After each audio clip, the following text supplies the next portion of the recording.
तो चलिए फिर लास्ट टाइम जो हम लोगों ने टॉपिक डिस्कशन किया था सेक्टर्स ऑफ इकोनॉमी में, आई थिंक लास्ट क्लास हम लोगों ने कंप्लीट की थी। सेक्टर्स ऑफ इकोनॉमी चल रहा था, सर आप चेक कराएं, है ना। तो आज के लिए हेडिंग बना दीजिएगा आप सभी लोग, sectors of economy, sectors in economy, या सेक्टर्स जो होते हैं अलग अलग इकोनॉमी के, इकोनॉमीज, ठीक है, अलग अलग देशों की जो अलग अलग इकोनॉमीज हैं। शायद मुझे याद आ रहा है कि कल हम लोगों ने इसके बारे में डिस्क्रिप्शन लिख भी दिया था। सबसे पहले आता था प्राइमरी सेक्टर। बस आज इसको फटाफट हम लोग जो है समझते हुए आगे बढ़ेंगे, और रिवीजन मेथड में हम लोगों की क्लास चल रही है तो बहुत कंप्लीट एक्सप्लेनेशन की तरफ नहीं जाना है ना। तो प्राथमिक सेक्टर जो है, प्राथमिक क्षेत्रक, इसी प्राथमिक क्षेत्रक को एक और नाम से जानते हैं, also called the agriculture, also called the agriculture and allied sector, also called agriculture and allied sector. Allied sector यानी कि कृषि और कृषि से जो संबंधित क्षेत्र हैं, इससे जो संबद्ध क्षेत्र हैं, इसके रूप में इसको जो है जाना जाता है।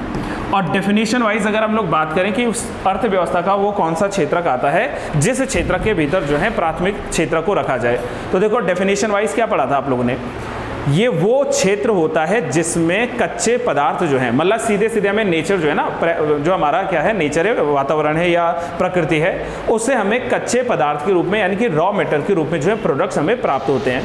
वह क्षेत्र जहाँ पर प्राकृतिक संसाधनों को कच्चे माल के तौर में इस्तेमाल में लाया जाता हो, रॉ मटीरियल्स के रूप में इस्तेमाल में लाया जाता हो, तो ऐसे सेक्टर को नाम दे देंगे, that is called a primary sector या प्राथमिक सेक्टर। और इसके जहाँ जैसे हम लोगों ने बात की थी कि इस क्षेत्र के भीतर जो जो शामिल होता है, उसके भीतर सबसे पहले हम लोगों ने लिखा है कृषि। कृषि या कृषि से संबंधित जितना भी कच्चा पदार्थ है, रॉ मटेरियल है, वो सारा हमारे पास में जो है ये आएगा। आफ्टर दैट दूसरा क्या आता है हमारे पास में, वानिकी। वानिकी का मतलब क्या है, फॉरेस्ट्री से बात कर रहे हैं हम लोग, फॉरेस्ट्री जो है इसी के अंतर्गत आएगा। इसके अलावा मत्स्य, मत्स्य, मत्स्य का मतलब क्या समझे आप लोग, फिशरीज, फिशरीज की बात करेंगे। इसके अलावा माइनिंग यानी कि खनन, खनन, खनन यानी कि जो माइनिंग है, ठीक है, माइनिंग जो है वो इसी सेक्टर के भीतर आता है। द मोस्ट इंपॉर्टेंट इज पशुपालन, पशुपालन, पशुपालन, पशुपालन मतलब एनिमल हस्बेंड्री और द रेयरिंग ऑफ एनिमल्स। तो अर्थव्यवस्था का एक ऐसा क्षेत्र जो कि प्राकृतिक संसाधनों से उत्पन्न जो कच्चा माल है उसको इस्तेमाल में लाता है, तो ऐसे एक क्षेत्र को नाम दिया जाता है प्राथमिक क्षेत्र। अच्छा, हमेशा से यह सवाल बना है कि जो प्राइमरी सेक्टर होता है इसमें काम करने वाले जो वर्कर्स होते हैं या प्राइमरी सेक्टर्स में काम करने वाले जो लोग होते हैं उनको किस कैटेगरी में रखा जाता है। आपने टाइप्स ऑफ जॉब पढ़ा है, blue collar job, red collar job, white collar job, grey collar job, open collar job, no collar job. तो आप मुझे बताओ कि जो प्राइमरी सेक्टर में काम करने वाला मजदूर है उसको कौन सा कॉलर जॉब कहते हैं? It is called red collar job workers, right. तो इसमें एक लाइन और ऐड कर सकते हैं कि प्राइमरी सेक्टर्स में काम करने वाले जितने भी वर्कर्स हैं इनको नाम दिया जाता है red collar workers, red collar workers. इस आधार पर जो है इनको जान सकते हैं, जो कि कृषि, वानिकी, मत्स्य, खनन और पशुपालन इत्यादि जो है क्षेत्रों में कार्यरत होते हैं। बाकी एक बार तीनों सेक्टर पढ़ लेते हैं, फिर एक डेफिनेशन में कंप्लीट हम लोग चलेंगे कि वो प्राइमरी, सेकेंडरी, टर्सरी का कैसा जो है मेल है। दूसरा हमारे पास में जो सेक्टर आता है that is called the secondary sector, secondary sector. और सेकेंडरी सेक्टर की जब हम लोग बात करेंगे, द्वितीय क्षेत्र की जब हम लोग बात करेंगे, तो इस द्वितीय क्षेत्र को मैंने कल भी लिखाया था आपको, कल वाली क्लास को जरा चेक करो कि जो द्वितीय क्षेत्र है it is also called the manufacturing sector, it is called the manufacturing sector, या इसी को लिख सकते हैं हम लोग इंडस्ट्रियलिस्ट सेक्टर, यानी कि इंडस्ट्रीज से रिलेटेड जो है इंडस्ट्रियलिस्ट सेक्टर है यहाँ पर, या इसको हम लोग कह सकते हैं विनिर्माण क्षेत्रक है, विनिर्माण क्षेत्रक, विनिर्माण क्षेत्रक। अब इसको डिफाइन कैसे करोगे जरा ध्यान से समझना इसको गाइस। देखो, अर्थव्यवस्था का वह क्षेत्रक जो प्राथमिक क्षेत्रक से उत्पन्न उत्पादों को, जितने भी हमें यहाँ पर क्या मिले हैं, प्रोडक्ट मिले हैं, उन उत्पादों को कच्चे माल के रूप में जो है प्रयोग में लाता है। मतलब अर्थव्यवस्था का ये वो वाला क्षेत्र है जिसके भीतर जो प्राइमरी सेक्टर से हमें प्राप्त हुए थे कच्चा माल, जो रॉ मटेरियल हुआ था, उसको एक तरीके से फाइनल गुड्स में जो है शिफ्ट करता है, कन्वर्ट करता है। फॉर एन एग्जांपल अगर मैं बात करूं कि हमारे पास में एक कार है, ठीक है, लेट कर लीजिए कि एक कार है, नैनो कार है। तो नैनो कार जो है वो फैक्ट्रीज में बनी होगी, लेकिन कार के अलग अलग जो है उसमें मान लीजिए कि शीट के लिए जो है शीट कवर, उसके लिए जो है अलग से लेदर लगेगा या अदर जो है प्रोडक्ट लगेगा। उसमें मेटल्स होगा, मेटल्स जो है अलग से कहीं ना कहीं माइन करके वो निकाला गया होगा। या उसमें जितने भी इंजन लग रहा है उसमें, या फ्यूल लग रहा है उसमें, जितना भी उसमें जो है प्रोडक्ट लग रहा है कार को बनाने में, तो वो उसमें देखो प्राइमरी सेक्टर से रॉ मटेरियल आया। जैसे मैंने कहा फ्यूल की बात कर लीजिए, लोहे की बात कर लीजिए, अदर जो उसमें कुछ भी प्रोडक्ट लगता है कार को बनाने में। लेकिन वो कार बनी कहाँ है? वो किसी ना किसी कंपनी के थ्रू बनी है, किसी ना किसी इंडस्ट्री के भीतर बनी है। तो वो कार अपने आप में क्या है? फाइनल गुड है, फाइनल रिजल्ट है ना कि कार बनकर जो है तैयार हो गई। तो वो कार क्या बनी? हमारे पास में मैन्युफैक्चरिंग सेक्टर से उत्पन्न एक प्रोडक्ट है। यानी कि कार अगर पूछा तो वो क्या है? सेकेंडरी सेक्टर का एक प्रोडक्ट है, अगर कार पूछ रहे हैं। लेकिन कार जो है वो डायरेक्टली तो ऐसा है नहीं, उसको कहीं ना कहीं किसी ना किसी मटेरियल से बना रखा होगा। और उसमें जो लोहा लगा है, तो लोहा कैसे निकला होगा? माइनिंग्स के थ्रू निकला होगा, या लोहे को जो है निकाला गया होगा। और वो किस में आता था? प्राइमरी सेक्टर्स में आता है। अब बाद में मैंने कार खरीद लिया, अब उस कार से मुझे देहरादून से ऋषिकेश जाना है, तो मुझे कार ने क्या प्रोवाइड करवाई? सर्विस, यानी कि मुझे जो है ट्रांसपोर्टेशन, परिवहन की सुविधा दिलाई। तो वो जो परिवहन उसमें इंक्लूड हुआ वो टर्शरी सेक्टर में आ गया। इसलिए किसी भी प्रोडक्ट में आप लोग बात करना, वो प्राइमरी, सेकेंडरी और टर्शरी का जो एक मेल होता है इकोनॉमी के भीतर। तो सेकेंडरी सेक्टर का सामान्य अर्थ ये समझ लीजिए कि अर्थव्यवस्था के द्वितीय क्षेत्र के भीतर वह सभी जो है उत्पादों को शामिल किया जाता है जिनमें कच्चे माल के रूप में जो है प्रयोग में लाकर उनको अंतिम प्रोडक्ट के रूप में जो है बनाकर तैयार कर दिया जाता हो। और इसके भीतर शामिल होता है जैसे मैन्युफैक्चरिंग सेक्टर। आप भवन निर्माण की बात करो, जैसे हमारे पास में इस क्लासरूम में हम अभी बैठे, राइट? तो ये क्लासरूम क्या है? ये अपने आप में एक पूरा जो है भवन, एक स्ट्रक्चर है। तो इसका निर्माण जो हो रहा है वो मैन्युफैक्चरिंग का काम है ना, इसको बनाया गया है, इसको निर्मित किया गया है। लेकिन इसमें लकड़ी जो है वो अलग से लगी है, इसमें जो है लोहा अलग से लगा है, इसमें सीमेंट सरिया जो है वो अलग से लगी है। तो कहीं ना कहीं उसको प्राइमरी सेक्टर से जो है रॉ मटेरियल निकला और उसने फाइनल उसको बनाया। तो जो हमारे पास में बिल्डिंग सेक्टर है, भवन जो है, या जो हमारे पास में कार फैक्ट्री सेक्टर मैंने बताया है, वो सब किस में आता है? That is in the secondary sector. इसके अलावा कपड़ा है, फ्लोर मिल है, जितने भी है, मतलब जो भी आप लोग ये मान लो कि सुई से लेकर हवाई जहाज तक, सुई से लेकर तलवार तक, जो भी प्रोडक्ट को कंपनीज के थ्रू या मैन्युफैक्चर किया जा रहा है, तो वो सारे के सारे मैन्युफैक्चरिंग सेक्टर में रहेंगे। और इसी मैन्युफैक्चरिंग सेक्टर को द्वितीय क्षेत्र का जो है नाम दिया जाता है। Factories producing steel, chemicals, plastic, oil refinery, small works of producing pot, artisans productions, जितना भी आता है, गैस, ठीक है, वाटर सप्लाई, वो सब जो है द्वितीय क्षेत्र के भीतर यानी कि सेकेंडरी सेक्टर के भीतर आएगा। और सेकेंडरी सेक्टर्स में काम करने वाले जो भी वर्कर्स होते हैं, जितने भी वर्कर्स सेकेंडरी सेक्टर में काम करते हैं, तो वो कौन से वर्कर्स कहलाते हैं? ब्लू सेक्टर जो है वर्कर्स कहलाते हैं। तो इनको लिखना है हम लोगों ने, ब्लू कॉलर वर्कर इनको कहते हैं। कौन से सप्लाई?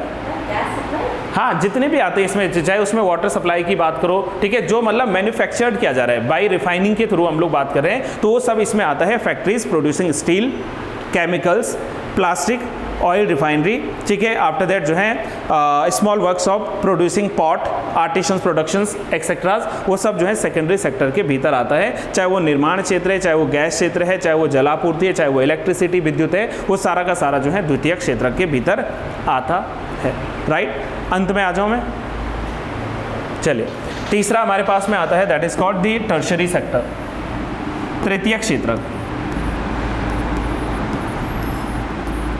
टर्शरी सेक्टर या तृतीय क्षेत्र, टर्शरी सेक्टर। सौरभ इसका एक और नाम बताया था हम लोगों ने, क्या कहते हैं इसको? ऑल्सो कॉल्ड सर्विस सेक्टर, इसी को सेवा क्षेत्रक भी कहते हैं, ऑल्सो कॉल्ड टर्शरी क्षेत्रक या सेवा क्षेत्रक। उदाहरण मैंने आपको बता दिया। तृतीयक क्षेत्र के भीतर अर्थव्यवस्था का वह एक सिरा, वह एक जो है कह लीजिए कि पहलू शामिल होता है जिसमें प्राथमिक और द्वितीयक क्षेत्र को अपनी उपयोगी सेवाएं प्रदान करने के लिए रखा गया हो। प्राइमरी सेक्टर्स में क्या मिला हमें? रॉ मटेरियल्स मिला। सेकेंडरी सेक्टर में उसको फाइनल गुड्स के रूप में कन्वर्ट किया गया। अब जैसे मैंने कल भी एक उदाहरण दिया था कि अगर अनूप नाम का व्यक्ति देहरादून में एक फार्मर है, तो फार्म करना या कृषि जो है प्रोड्यूस उत्पन्न करना उसका प्राइमरी सेक्टर का वर्क है। अगर मैंने गेहूं बोए थे, गेहूं निकला, ठीक है, मैंने उसको जो है गेहूं के दाने अलग किए, तो प्राइमरी सेक्टर कहलाया। और मैं जो है कौन सा वर्कर हूँ? रेड कॉलर वर्कर हूँ अगर मैं प्राइमरी सेक्टर में हूँ। फिर जब मैंने गेहूँ निकाले तो गेहूँ की बोरियाँ भर भर के मैंने जो उसको फैक्ट्रीज़ में पहुँचाया, फैक्ट्रीज़ ने उसको फाइन जो है फ्लोर के रूप में आटे के रूप में जो है कन्वर्ट किया, बैग वैग में पैक किया, तो वो क्या है, वो सेकेंडरी सेक्टर में आटा बनकर तैयार हो गया। लेकिन अब उस आटे को जो है भेजा जाता है रिटेलर शॉप में या उसको भेजा जाता है जो है होलसेलर के पास में, तो उसके लिए कुछ ना कुछ ट्रांसपोर्टेशन चाहिए होगी, उसमें ट्रक की सुविधा चाहिए या फिर जो है छोटा हाथी चाहिए, कोई भी ABCD व्हीकल चाहिए, तो उसके लिए क्या हो जाएगा, टर्शरी सेक्टर आएगा।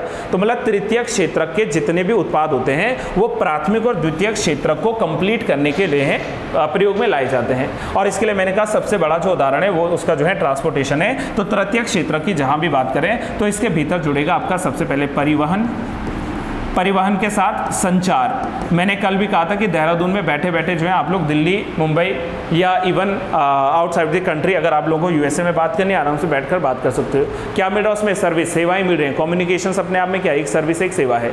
इसके अलावा मैंने कहा था कि जो हमारे द्वारा बैंकों के भीतर जो भी एसेट्स जमा किए जाते हैं, जितने भी हमारे द्वारा जो है वहाँ पर मनी को जमा किया जाता है, तो बैंकिंग जो है अपने आप में क्या आता है, एक जो है टर्शरी सेक्टर का जो है फील्ड आता है। इसके अलावा जो है व्यापार है, ट्रेड, व्यापार, ठीक है। व्यापार के अलावा इंश्योरेंस यानी कि बीमा, बीमा के अलावा जो स्टोरेज होता है, स्टोरेज मतलब भंडारण जो हो रहा है, ठीक है, भंडारण जिसमें हो रहा है वो भी स्टोरेज क्या है हमारे पास में, टर्शरी सेक्टर का जो है अपने आप में एक प्रोडक्ट आता है। तो हम लोग कह सकते हैं कि टर्शरी क्षेत्र अर्थव्यवस्था के प्राथमिक और द्वितीयक क्षेत्र को जो है उपयोगी सुविधाएं प्रदान करता है। अगर टर्शरी सेक्टर जो है नहीं रोल पार्टिसिपेट करेगा तो इट मीन्स कि प्राइमरी और सेकेंडरी जो सेक्टर्स हैं वो अपने आप में इनकम्प्लीट होंगे। तो प्राथमिक और द्वितीयक क्षेत्र को पूर्ण उपयोगी जो सेवाएं प्रदान करते हैं वो तृतीय क्षेत्र करता है, जिसमें व्यापार, परिवहन, संचार, बैंकिंग, बीमा, भंडारण, भंडारण होता है, स्टोरेज होता है, कलेक्शन जो होता है, ये सारे इसमें शामिल होते हैं। और अंत में चलते चलते बताओ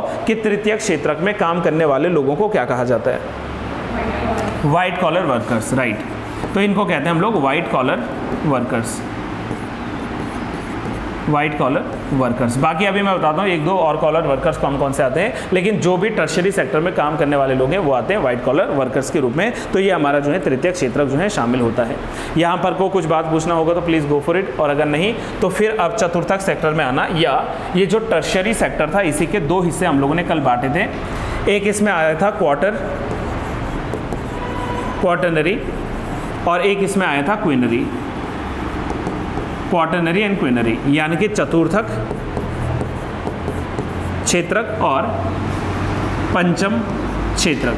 मैंने शायद कल भी चलते चलते आप लोगों को जो है जाते जाते एक चीज़ बताई थी और ये कहा था कि चतुर्थक क्षेत्र के भीतर हमेशा शामिल होते हैं बौद्धिक संपदाओं से जुड़े हुए जो भी वहाँ पर सेक्टर्स हैं, यानी ऐसा मान सकते हैं कि अर्थव्यवस्था का वो क्षेत्र जिसमें बौद्धिक गतिविधियाँ शामिल होती हैं उसको जो है क्वार्टरनरी सेक्टर कहते हैं। फिर से सुनना मुझे, मैंने क्या कहा कि अर्थव्यवस्था का ये वो क्षेत्र है जिसके भीतर बौद्धिक गतिविधियां, इंटेलेक्चुअल एक्टिविटीज, बौद्धिक गतिविधियां शामिल होती हैं, बौद्धिक गतिविधियां शामिल होती हैं। और ये बौद्धिक गतिविधियां कौन कौन सी हो सकती हैं या बौद्धिक गतिविधियों के क्षेत्र में क्या हो सकते हैं। आप मुझे एक चीज़ बताओ, एक प्रोफेसर जो है जब वो क्लासेस को पढ़ाता है तो वो क्या है, तो उसका इंटेलेक्चुअल है, उसका जो है बौद्धिक क्षमता है। और वो अच्छा अभी मान लीजिए मैं आपको क्लासेस पढ़ा रहा हूँ तो मैं क्या कर रहा हूँ, मतलब मैं यहाँ पर क्या प्रोड्यूस कर रहा हूँ, सर्विस प्रोड्यूस कर रहा हूँ, ऑब्वियस सी बात है सेवाएं प्रदान कर रहा हूँ। तो इसीलिए तो हमने इसको सेवा क्षेत्र के भीतर रखा। तो इंटेलेक्चुअल्स के भीतर आप लोग रख सकते हैं जैसे कि जो रिसर्चर्स होते हैं, अनुसंधान करने वाले जो रिसर्चर्स होते हैं वो रिसर्चर्स आप लोग यहाँ रख सकते हैं। जो साइंटिस्ट हैं, देश के जो वैज्ञानिक है, साइंटिस्ट जो हैं देश के भीतर, उन साइंटिस्ट्स को आप लोग जो है यहाँ पर रख सकते हैं। इसके अलावा मैंने कहा जो प्रोफेसर्स होते हैं, टीचर्स होते हैं, इनको आप लोग जो है बौद्धिक क्षमता के इस क्षेत्र के भीतर शामिल कर सकते हैं, यानी कि वो चतुर्थक क्षेत्र के भीतर जो है शामिल हो सकता है। इसके अलावा एडुकेशन, म्यूजियम, साइंस, रिसर्च एक्सेट्राज, वो सारे के सारे जो हैं शुरू होते हैं क्वार्टरनरी सेक्टर के भीतर। इसमें शामिल किया जाएगा म्यूजियम, ठीक है, म्यूजियम अगर लिख रहे हो तो म्यूजियम भी ऐड कर लेना। इसके अलावा जो है साइंस, कल्चर, ठीक है, कल्चर एक्सेट्राज, ये सब इंटेलेक्चुअल एक्टिविटीज़ के भीतर शामिल होते हैं अर्थव्यवस्था के चतुर्थक क्षेत्र के भीतर। अंत में आता है हमारे पास में इसका क्विनरी सेक्टर, यानी कि पंचम क्षेत्रक। और पंचम क्षेत्रक में हमेशा हायर ऑफिशियल्स आते हैं, या फिर हम लोग कह सकते हैं जो डिसीजन मेकर्स होते हैं वो इसमें जो है शामिल होते हैं। तो जब अर्थव्यवस्था के पांचवें जो है सेक्टर की बात करें तो इसमें ये लिखना कि इस क्षेत्रक में अर्थव्यवस्था के उच्च अधिकारी, यानी कि जो हायर ऑफिशियल्स हैं, उच्च अधिकारी एवं निर्णय लेने वाले प्राधिकरण शामिल होते हैं। ठीक है, उच्च अधिकारी देश के भीतर जितने भी हायर ऑफिशियल्स हैं, ठीक है, आई रिपीट द लाइन, कि इस क्षेत्र में जो है उच्च अधिकारी जितने भी हैं हायर ऑफिशियल्स और उच्च स्तरीय जो है निर्णय लेने वाले जो डिसीजन मेकर्स हैं वो इसके भीतर जो है शामिल होते हैं। जैसे फॉर एग्जांपल बताओ जरा, हमारे देश के भीतर डिसीजन लेने की पावर किसके पास में? सरकारों के पास में। तो अगर मैं सरकार की बात कर रहा हूँ, चाहे वो केंद्र की सरकार है चाहे वो राज्य की सरकार है, तो वो हमेशा किस में आएगा? That is in quinary sector. Decision makers कौन होते हैं? हमारे पास में यूनिवर्सिटीज़ के भीतर आप लोग पढ़ते हैं, तो यूनिवर्सिटीज़ की बात करें, विश्वविद्यालय यानी कि यूनिवर्सिटीज़ की बात करें, तो ये किसका अंग आएंगे? That is of the quinary sectors. इसके अलावा हमारे पास में कुछ एनजीओज होते हैं, नॉन गवर्नमेंटल ऑर्गेनाइजेशंस होते हैं और नॉन प्रॉफिटेबल ऑर्गेनाइजेशंस होते हैं। ठीक है, इसको नॉन प्रॉफिटेबल ऑर्गेनाइजेशन लिखना, नॉन प्रॉफिटेबल ऑर्गेनाइजेशन अर्थात गैर लाभकारी संगठन। जो कुछ गैर लाभकारी संगठन है उनको डिसीजन मेकिंग की जो है पावर दी जाती है, तो वो अपने आप में जो है क्विनरी सेक्टर्स के भीतर जो है जोड़ने वाले संस्थाओं में शामिल हो जाता है। इसके अलावा बताओ मीडिया को कहाँ रखें, क्विनरी में या क्वाटरनरी में? मीडिया हमेशा जुड़ती है क्विनरी में। मीडिया जो है, देश की मीडिया एक आधार माना जाता है लोकतंत्र का, उसको भी शामिल किया जाता है क्विनरी अर्थव्यवस्था के भीतर। क्विनरी अर्थव्यवस्था के भीतर यानी कि पंचम क्षेत्र के भीतर अर्थव्यवस्था का वो क्षेत्र है जिसमें उच्च पदाधिकारी या उच्च स्तर के निर्णय लेने वाले संस्थानों को शामिल किया जाता है, और इन संस्थानों के भीतर सरकार आ सकती है, विश्वविद्यालय आ सकता है, विज्ञान आ सकता है, गैर लाभकारी संगठन या संस्थान आ सकते हैं, और इन्हीं में जो है शामिल हो सकता है देश की जो मीडिया होती है। चलो जल्दी से मीडिया से याद आया, नहीं एज सच कोई इंडिविजुअल नहीं, डिसीजन मेकर्स हैं यहाँ पे ना, ब्यूरोक्रेट्स जो है वो सारे के सारे क्विनरीज में आ गए। हाँ, मैं आपसे ये पूछ रहा था कि मीडिया से कुछ याद आया, वर्ष 2024 के लिए world press freedom index release हुआ है, तो हमारा प्रेस फ्रीडम में इस बार कितना रैंकिंग आया है 2024? 159 है। ठीक है, 159 जो इस बार आया, और लास्ट टाइम कितना चल रहा था? 161 चल रहा था ना 180 देशों में से, तो वो वाला भी आप लोगों ने जो है साइड बाय साइड ध्यान में रखना है। और ये मैं फिर से दोहरा रहा हूँ, आपको पर्टिकुलरली ये चीज़ बता रहा हूँ कि अभी हमारा टारगेट जो है वो कंप्लीट इकोनॉमिस्ट बनने का नहीं है, मुझे अर्थशास्त्री नहीं बनना, आपको नहीं बनाना है, राइट। अभी बस ये है कि हमारे बेसिक्स कंसेप्ट क्लियर होते रहें, कुछ 2-4 बढ़िया बढ़िया क्लासेस करते हैं और उसके आधार पर जितना भी ये बेसिक हो सकता है उसको जानते हैं। तो बेसिक्स में आपका जो है ये वाला पार्ट कंप्लीट है। स्टिल अगर कोई लाइन पूछने का मन कर रहा है देन प्लीज़ फील फ्री, और अगर नहीं तो एक और चीज़ सुनना, मैं इसे बोलने को बोल रहा हूँ, लिखवाऊंगा नहीं अलग से, सुनना मेरे बात ध्यान से। इकोनॉमिक्स के सेक्टर्स पढ़ रहे हो ना आप लोग, तो इकोनॉमिक्स के सेक्टर्स जो हैं हम लोग इसके ऑर्गेनाइजेशन के आधार पर भी तो बांट सकते हैं। मतलब मेरे कहने का ये समझो कि संगठन के आधार पर भी तो मैं अर्थव्यवस्थाओं को बांट सकता हूँ, संगठन के आधार पर मैं अर्थव्यवस्था के क्षेत्रों को बांट सकता हूं। तो अर्थव्यवस्था जो हमारे देश के भीतर आती है ना, इसके क्षेत्रों को हम लोग 2 तरीके से बांट सकेंगे, 2 तरीके से, on the basis of the organisation. Organisation organised कैसे किया जाता है, और ऑर्गेनाइजेशन के आधार पर जो है 2 ही प्रकार के होते हैं। एक को नाम ही दिया जाता है संगठित क्षेत्र, संगठित क्षेत्र यानी कि ऑर्गेनाइज्ड सेक्टर, ऑर्गेनाइज्ड सेक्टर, और एक आता है असंगठित क्षेत्र, असंगठित क्षेत्र यानी कि अनऑर्गेनाइज्ड सेक्टर। और ये मैं फिर से कह रहा हूँ, इतना बड़ा कोई पॉइंट है नहीं, एक अनऑर्गेनाइज्ड सेक्टर है, एक जो है हमारे पास में ऑर्गेनाइज्ड सेक्टर है। उदाहरण समझना फटाफट, आप लोग जो है इसको वैसे बताने वाले हैं कि on the basis of the organisation economies और the sectors of economies can be classified into 2 categories, organised and unorganised. Differences क्या है देखो, किराने की दुकान पर काम करने वाला एक छोटू, छोटू ही बोलते हैं इंडिया में, तो छोटू ही नाम बोलते हैं, चाहे नाम उसका जो है कुछ भी क्यों ना हो जाए, शाहरुख नाम हो जाए, सलमान नाम हो जाए, लेकिन बोलेंगे छोटू क्योंकि किराने की दुकान पे काम करता है। तो भाई जब किराने की दुकान पे काम करने वाला जो वर्कर होता है, आप मुझे बताओ उसका जॉब कैसा होता है। आप लोगों ने कभी इसको एनालाइज किया होगा ना, आपके घर के बाहर जो किराने की दुकान होगी, तो वहाँ पर मान लीजिए आप सुबह उठे 6 बजे, 4 बजे, 5 बजे रनिंग के लिए गए, किराना स्टोर खोल रहा है छोटू, और वहाँ पर जो है बढ़िया काम कर रहा है। रात्रि के टाइम पे आप खाना वाना खा के बढ़िया बाहर निकले कि चलो थोड़ा सा टहल जाते हैं, सैर करते हैं थोड़ी सी, रात को 11 बजे निकले, छोटू स्टिल वहीं पर बैठा हुआ है, जो है दुकानदारी देख रहा है।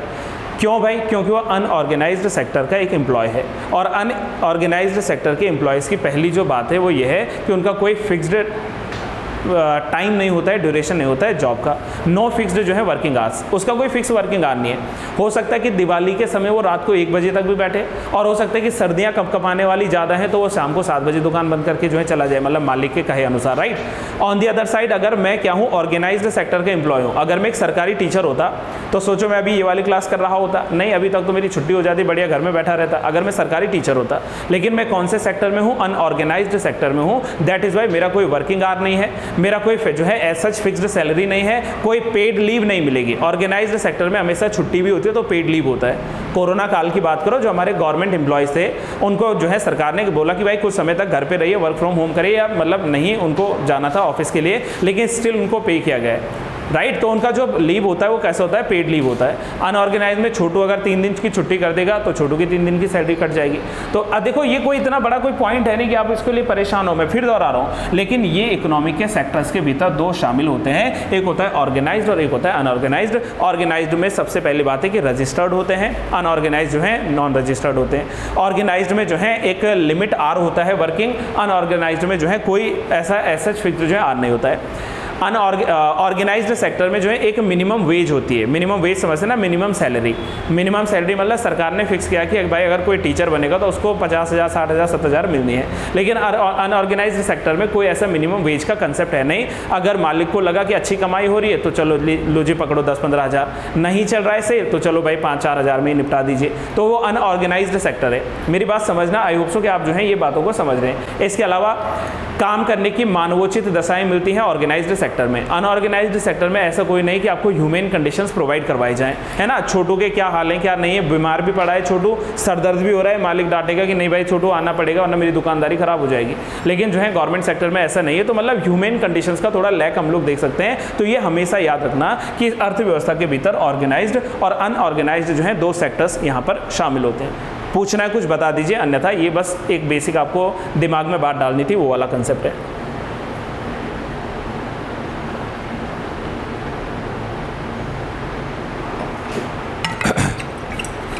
चलो जल्दी से बताओ गाइस, डन।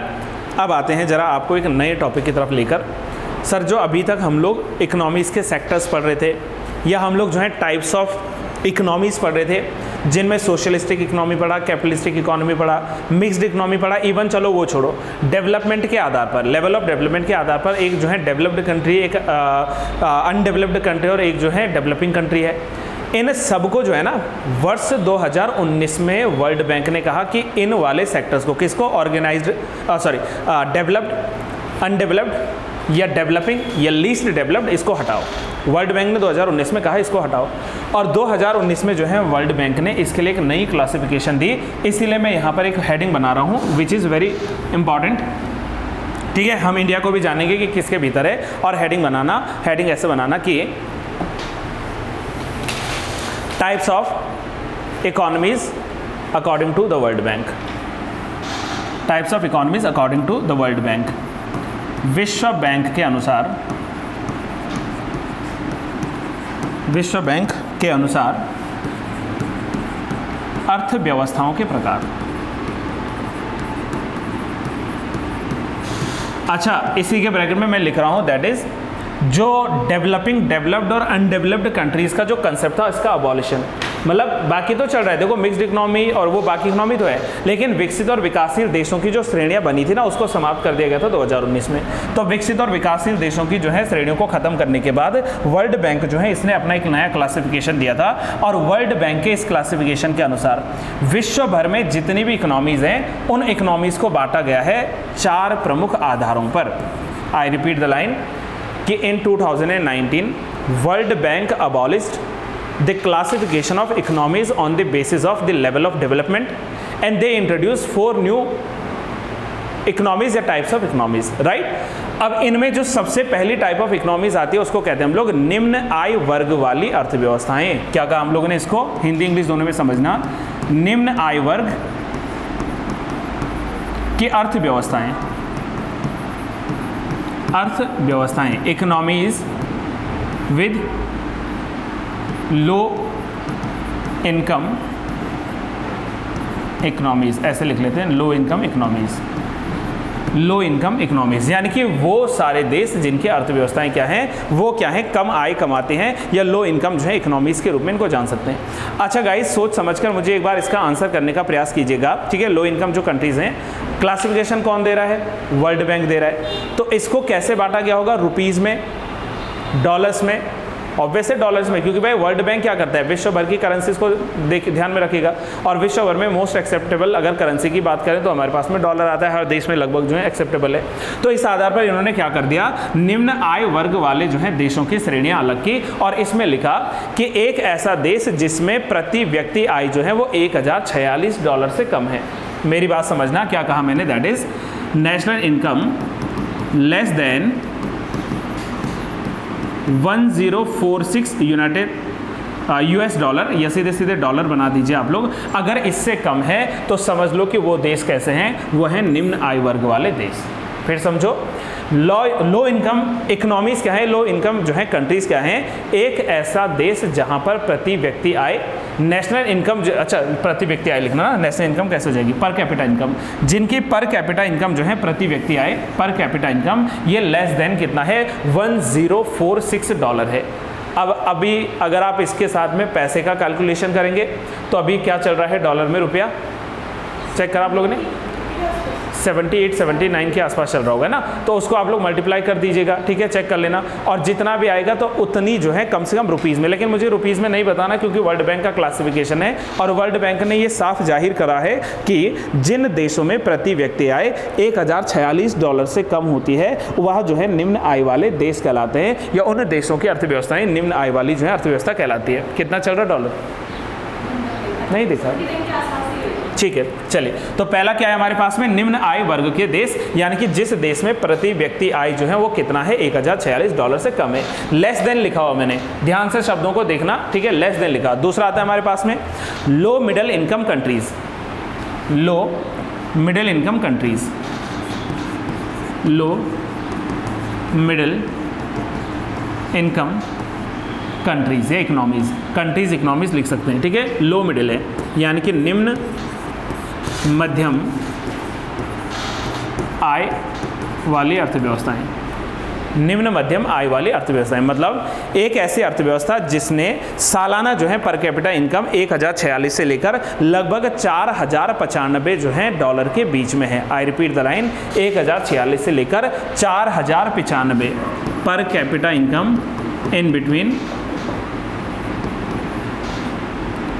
सौरभ दरवाजे पे देखना कोई है शायद, बिटवीन 10462 to 4045 $, ठीक है। लगभग $4045 जो है इसके आसपास में है, नहीं है 95 था ना, 4000 जो है 95 के बीच में, 95 लिखना इसको, $4095 जो है इसके आसपास में है, तो उसको कहेंगे हम लोग निम्न मध्यम आय वर्ग वाले जो हैं देश हैं। चलो नेक्स्ट आना, नेक्स्ट आता है हमारे पास में उच्च मध्यम आय वाले देश, यानी कि हाई मिडिल इनकम कंट्रीज।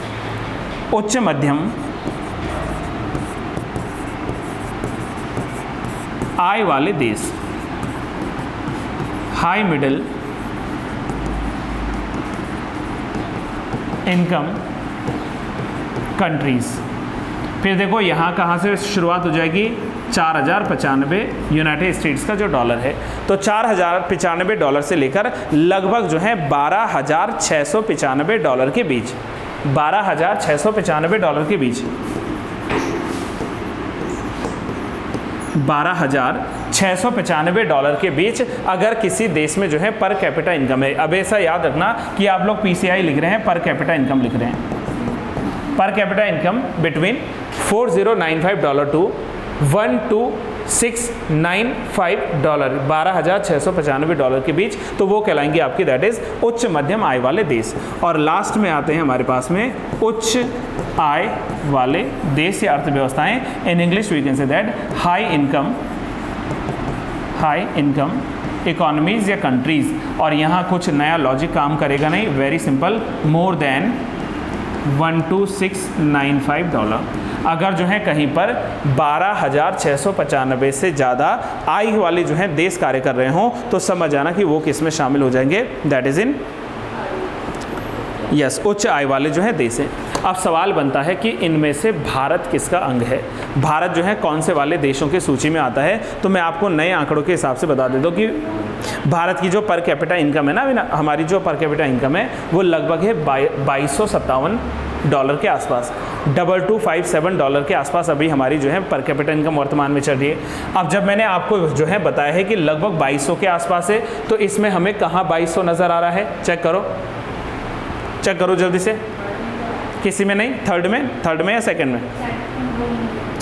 लगभग $2257। हाँ जी 2200।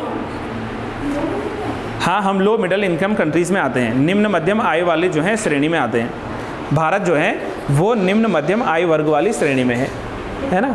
निम्न मध्य डिजिट लिखना है तो लिखो 2257, ठीक है, डॉलर, ठीक है, $2257। ये एक पर कैपिटा इनकम जो है भारत देश के भीतर। हाँ, प्रति व्यक्ति आय वही है, प्रति व्यक्ति आय निकाल लेते हैं। अच्छा चलो बताओ पर कैपिटा इनकम को कैलकुलेट कैसे करते हैं?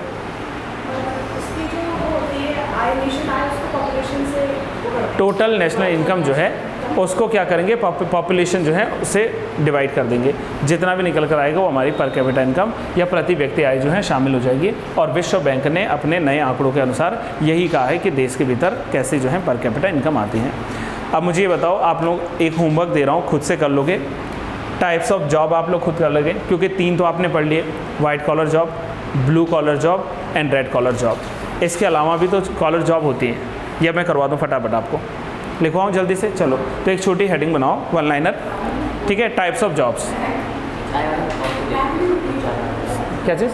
हाँ, ब्लैक होता है, गोल्डन है, ग्रीन है, ओपन है, वाइट है, पिंक है, ग्रे है, सारे कलर हैं, ठीक है। तो ये जो है अलग अलग यहाँ पर टाइप्स ऑफ जॉब आती हैं। चलो मैं करवा देता हूँ जल्दी से, बट इसमें समय ज़्यादा मत लेना, रिकॉर्डेड फॉर्म में भी है, लिखते लिखते हाथ कांपे तो बाद में आराम से वीडियो रोक रोक के प्ले करते रहना है ना। चलिए सबसे पहले नोट डाउन करो फटाफट। सबसे पहले golden collar job, golden collar job, golden collar job. सोचो सौरभ, प्लीज़ मत कहना ज्वेलरीज में काम करने वाले या जो क्या होते हैं सोने चांदी के व्यापारी वाले होते हैं वो, ठीक है। गोल्डन कॉलर हमेशा होता है हाईली स्किल्ड जो वर्कर्स होते हैं, जो हाईली स्किल्ड वर्कर्स होते हैं ना, लिख लो इसमें, हाईली स्किल्ड नॉलेजेबल पीपल और हाईली स्किल्ड वर्कर्स जो होते हैं, हाईली स्किल्ड जो नॉलेजेबल लोग हैं, है ना। यस, साइंटिस्ट को रखा जा सकता है इसमें, है ना। चलिए हाँ रख सकते हैं, इसमें डॉक्टर्स आते हैं, इसमें प्रोफेसर्स आते हैं, भाई स्किल्ड हैं वो लोग, उनको जो है अपने आप में जो है महारत हासिल है। हाईली स्किल्ड जो है लोग आते हैं इसमें, हाईली स्किल्ड, ठीक है। 3 में रिपीट नहीं कर रहा हूँ क्योंकि आपने वो लिख लिया, ब्लू लिख दिया है, रेड लिख लिया है, वाइट लिख लिया है ना। इनसे हटके एक और लिखिएगा इसमें, grey collar job, grey collar job, grey collar job. आपको जो कॉलर पसंद आए वो वाली जॉब जो है आप लोग अपने लिए खोज लेना। ये थोड़ा टफ जॉब है। टफ कैसे है? ये अब जैसे मुझ जैसे लोग भी कर सकते हैं नहीं, ये होता है ना, if someone is working beyond the age of retirement then he is called as a grey collar worker. मतलब जब कोई व्यक्ति सेवानिवृत्ति की अवधि के बाद भी कार्य करते हैं, जैसे डॉक्टर्स की ही बात कर लो, भाई डॉक्टर्स जब तक सरकारी डॉक्टर है वो बढ़िया काम करेगा अपनी जो है जब तक उसकी एज है। जैसे रिटायरमेंट मिला वो अपना प्राइवेट क्लिनिक चलाना शुरू कर दे। ऐसे टीचर्स की मैं बात कर रहा हूँ, प्राइवेट सेक्टर्स के टीचर। अब जैसे मैं यहाँ पर काम कर रहा हूँ तो मैं कब तक पढ़ाऊँगा? जब तक है जान, जब तक है जान, जब तक है जान।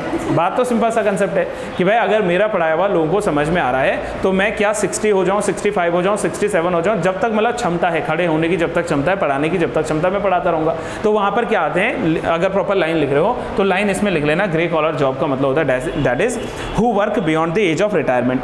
जैसे हेल्थ केयर प्रोफेशनल्स की मैंने बात की, मतलब ये doctors and all, IT professionals होते हैं, ये भी जो है लगातार कार्य कर रहे होते हैं। चलिए नेक्स्ट आइए जल्दी से, pink collar job.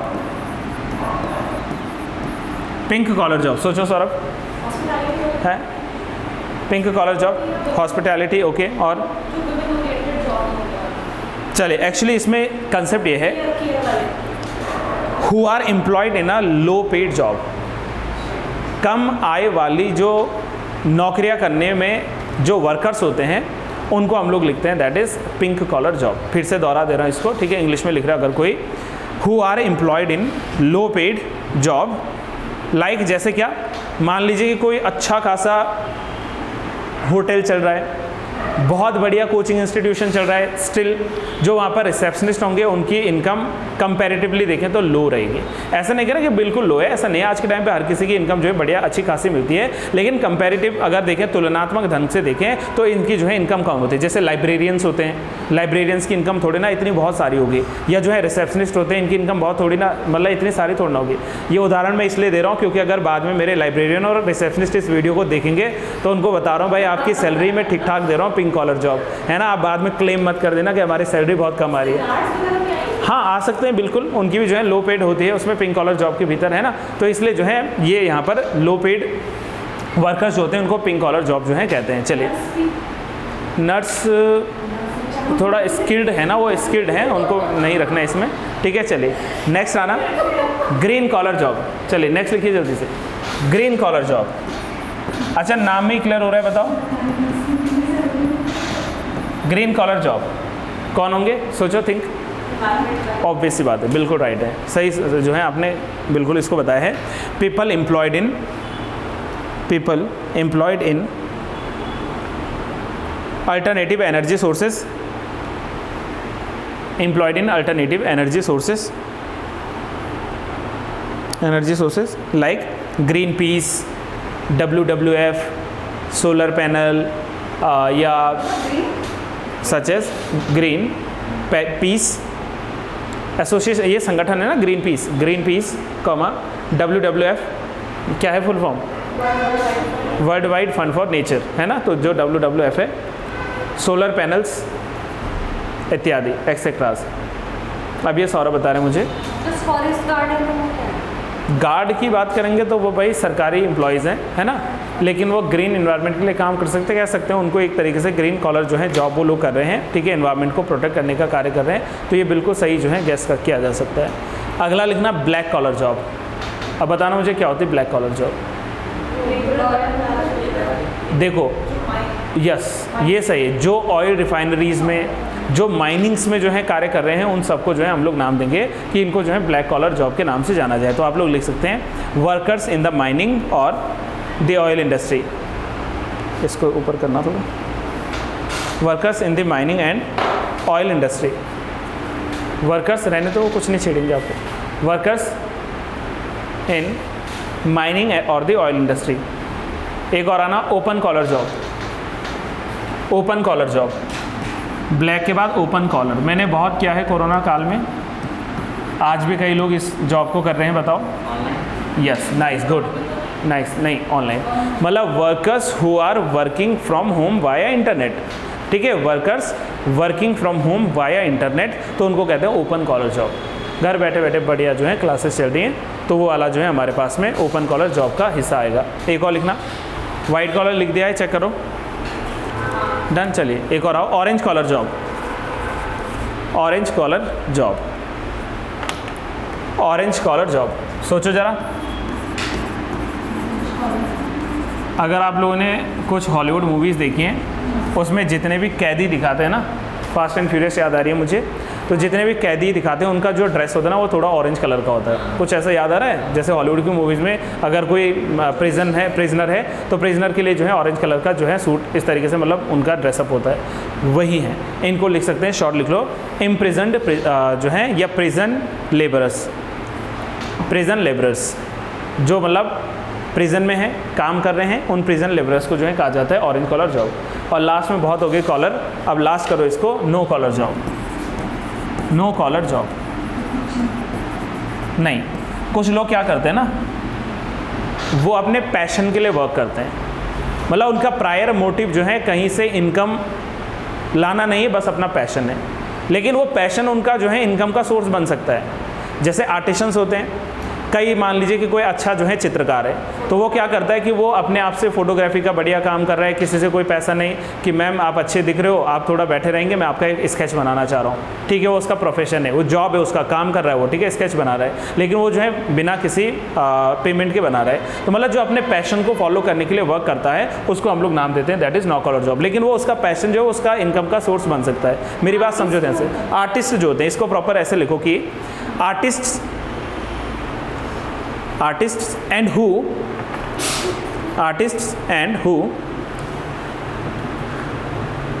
choose passion and growth then the financial gain, passion and growth then THAN then the financial gain. ठीक है, we can say that कि such peoples don't get paid but still work as a volunteer. ठीक है, नहीं भी मिल रहा है तो ठीक है भाई, मेरा पैशन है, करता हूँ, है ना, अब मुझे ही ले लो, हालांकि पढ़ा रहा हूँ लेकिन इतनी बड़ी इनकम तो है नहीं, लेकिन फिर भी पैशन है पढ़ाना, तो अपने आप में जो है चल रहे हैं, बढ़िया ढंग से कार्य कर रहे हैं, तो उसको हम लोगों ने क्या कह दिया है, दैट इज़ कि वो क्या होगा, नो कॉलर जॉब के भीतर आएगा. तो ये हमारा जो है नो कॉलर जॉब एक और इम्पॉर्टेंट यहाँ पर कंप्लीट होता है. अब ये तो हमारे कुछ बेसिक्स थे इकोनॉमिक्स के. ठीक है, 2-3 क्लासेस में आपने इसको देख लिया. अब आ रहा हूँ मैं सबसे बड़े टॉपिक की ओर. ठीक है, शुरुआत कर दी जाए. चलिए 2 मिनट के भीतर इसको फटाफट सुनते हैं. और ये आपका वास्तविक चैप्टर की शुरुआत होती है और इस चैप्टर का नाम है economic growth and economic development. वैसे तो मैं शायद इसको ऑनलाइन वीडियोस में हर बार बताता रहता हूँ और आप लोग अच्छे से ऑलरेडी जानते भी हो, मुझे इतना उम्मीद है. तो ज़रा मुझे बताओ कि what is major difference in between economic development and economic growth. Growth और डेवलपमेंट में क्या अंतर है? ग्रोथ मींस केवल क्वांटिटी, ठीक है, डेवलपमेंट क्वालिटी और क्वांटिटी दोनों. ठीक है, नाइस, बस यही बोलना, कोई दिक्कत नहीं है. मैंने पहले भी कहा था, फिर से कहता हूँ, मान लीजिए कि अभी जो मेरी इनकम है वो है 10,000 रुपीज़. लेट कर लीजिए अभी मेरी जो इनकम है वो 10,000 रुपीज़. अगले महीने मेरी इनकम जो है वो बढ़कर हो गई 10,500. तो इसमें मेरा 500 का क्या हुआ है, ग्रोथ हुई है. 500 रुपये की मेरी क्या हुई, इकोनॉमिक ग्रोथ हुई है. लेकिन डजेंट मीन कि वो जो 500 रुपये की मैंने ग्रोथ की है वो मेरा डेवलपमेंट करेगा, मेरा विकास करेगा. विकास के कई सारे जो है आयाम हो सकते हैं. तो हमेशा जब बेसिक आप लोग डिफरेंशिएट करते हो ना चीज़ों को लेकर, तो हमेशा याद रखना कि इकोनॉमिक ग्रोथ जो होता है ये सिर्फ और सिर्फ मात्रात्मक वृद्धि होती है. ये अपने आप में क्या है, सिर्फ और सिर्फ जो है क्वांटिटेटिव ग्रोथ है. क्वांटिटी में जो है वृद्धि हुई है, क्वांटिटेटिव ग्रोथ के रूप में जो है ये शामिल होती है, ओनली क्वांटिटी ग्रोथ. और जब डेवलपमेंट की बात करते हैं तो इसमें देखो, डेवलपमेंट में जो है क्वांटिटी तो बढ़ी, ऑब्वियसली बात है क्वांटिटेटिव तो रहेगा, लेकिन क्वांटिटेटिव होने के साथ साथ में इसमें जो है क्या होगा, इसमें वृद्धि होगी क्वालिटी.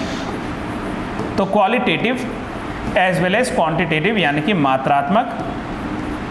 मात्रात्मक और गुणात्मक वृद्धि जहाँ पर होगी वो आपका कहलाएगा इकोनॉमिक डेवलपमेंट. ये मैंने एक वो डेफिनेशन बताया जो अगर हमें नहीं भी बुक पढ़ी है, कभी नहीं आता तो हम आसानी से बता सकते हैं. मान लीजिए एक दूध बेचने वाले भैया हैं जिनकी मंथली इनकम जो है 50 घरों में दूध बेचने के बाद होती है 15,000 रुपये. लेट करो मैं, ठीक है, उनकी इनकम होती है 15,000. सौरभ कह रहे से अच्छा वही कर लेता है ना, 15,000 बहुत, ठीक है, 15,000 उनकी इनकम होती है. अगर मान लीजिए कि वो जो है उन्हीं 50 घरों में दूध में जो है थोड़ा सा मान लीजिए कि वृद्धि हुआ जो है रेट्स को लेकर, और उसमें जो है वो 15,000 की बजाय जो है 20,000 कमा रहे हैं, तो इसका मतलब उनमें 5,000 की वृद्धि हुई. लेकिन उनका विकास हुआ, वो जरूर नहीं, पहले भी साइकिल पर दूध बेच रहे थे, 2 साल बाद भी साइकिल पर दूध बेच रहे हैं, वृद्धि तो हुई लेकिन डेवलपमेंट नहीं हुआ. वृद्धि और डेवलपमेंट में तब मैं चेंज किया था कि 2 साल पहले वो साइकिल पर दूध बेच रहे थे, अब जाकर मोटरसाइकिल खरीद ली है और मोटरसाइकिल पर जो है दूध बेचना शुरू कर दिया, तो वृद्धि हुई, इनकम भी बढ़ी उनकी, और इनकम के साथ साथ उन्होंने अपना विकास भी किया, डेवलपमेंट भी उसमें हो गया. तो इसलिए मैंने कहा जब सरकार हमें बेवकूफ़ बनाती है ना, हमें आपको हम सबको, कि देश की जीडीपी बढ़ी है, तो जीडीपी में सिर्फ और सिर्फ काउंट होता है कौन सा, दैट इज जो क्वांटिटी बढ़ रही है, तो वो क्वांटिटेटिव ग्रोथ है. क्वालिटेटिव में तब कहूँ जब आपने हमारे देश का इंफ्रास्ट्रक्चर को सुधारा हो, जब आपने हमारे देश के जो है हेल्थ स्ट्रक्चर को बढ़ाया हो, जब हमारे देश के एजुकेशन सिस्टम में जो है वैकेंसीज जो खाली पड़ी हैं उनको फिल किया हो, तो आपने हमारा जो है क्वालिटी में भी विकास किया है. मेरी बात समझो, आज से 2 साल पहले अनूप सर का जो लिविंग ऑफ स्टैंडर्ड था और आज जो लिविंग ऑफ स्टैंडर्ड है, आज से 10 साल बाद जो लिविंग ऑफ स्टैंडर्ड रहेगा, अगर उसमें अंतर मिला तो इट मीन्स कि इस व्यक्ति का विकास हुआ है, इसका डेवलपमेंट हुआ था. अगर नहीं मिल रहा है तो बस ये हुआ कि उसका जो है शायद ग्रोथ हुआ है. ग्रोथ मतलब पहले 10,000 कमा रहा था, 15 कमा रहा है, बाद में 20 कमाएगा, लेकिन जो है उसने ना अपने एजुकेशन पे, ना अपने हेल्थ पे, ना अपने जो है पहले साइकिल से आ रहे थे, अभी भी साइकिल से आ रहे हैं, तो मतलब वो सिर्फ वृद्धि हुई है, उसमें विकास का जो है कोई अंग दिखता नहीं है. तो वृद्धि और विकास का एक माइनर बहुत छोटा सा अंतर बताया मैंने, बाकी तो डिटेल हम लोगों ने कल वाले सेशन में करना है, क्योंकि अभी हिस्ट्री की क्लास का टाइम भी हो गया है समय थोड़ा कम कम मिल रहा है, बट आई होप सो जो रिवीजन मोड में हम लोग काम कर रहे हैं वो आप लोगों को जो है चीज़ें समझ में आ रही होंगी, है ना। कहीं पर कन्फ्यूज़न लगे पूछ लेना, कल हम लोग इसको डिटेल पढ़ेंगे। और कल के 2 बड़े टॉपिक जो आप लोगों ने करना है, होमवर्क करना है, पहला आपका जो होमवर्क रहेगा कल के लिए वो ये है कि जो इकोनॉमिक ग्रोथ है इसका आपने डिवीज़न बताना है according to the UNDP. UNDP जो है ना हमारी इकोनॉमिक ग्रोथ को जो है 4 भागों में बांटता है। इसमें रूथलेस ग्रोथ आती है, फ्यूचरलेस ग्रोथ आती है, या इसमें हम लोग जो है रूथलेस अलग है, रूटलेस जो है ये अलग ग्रोथ आती है, और इसमें जो है वॉइसलेस ग्रोथ आती है। हालांकि मैंने एक दिन यूट्यूब वाली जो वीडियो डाली थी उसमें ये सब बताया था कि वॉइसलेस, रूथलेस, रूटलेस और फ्यूचरलेस ग्रोथ क्या होती है। ये यूएनडीपी का 4 क्लासिफिकेशन है, कल बात करेंगे। और जहाँ कल एक तरफ इकोनॉमिक डेवलपमेंट और इकोनॉमिक ग्रोथ कंप्लीट होगा, कल ही हमारा शुरू हो जाएगा जीडीपी, जीएनपी और कैलकुलेशन जो इनकी होती है वो वाला पार्ट, है ना। तो चुन के हम लोग टॉपिक्स को लेकर आगे बढ़ते हुए इसी तरीके से काम करेंगे।